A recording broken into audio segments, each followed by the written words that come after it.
want to talk today about technique. Give you an overall idea of what we mean by technique. We're talking about the physical ability to control the guitar, coordination, strength of your left hand, synchronization of your picking technique. This is the physical side, not so much the musical side. We could look at it just like as in a sport.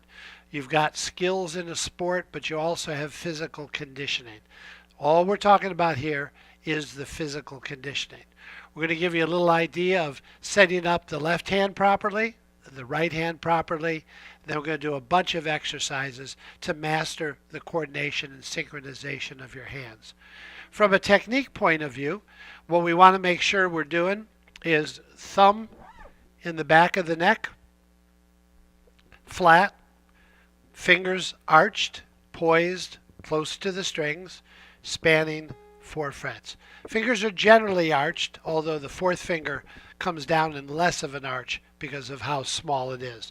Things that you want is you want the wrist bent, and things you don't want is you don't want your palm against the neck.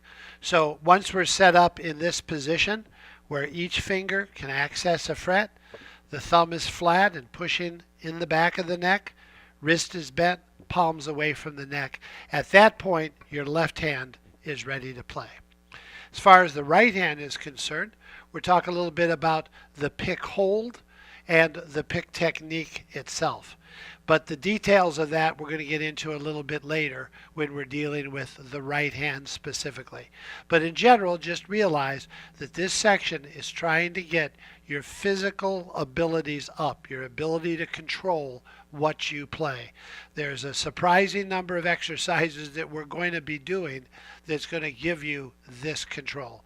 Remember that all the exercises should be played slowly and under control. If you want to gradually increase the speed, you can certainly do that as long as you don't do it at the expense of accuracy.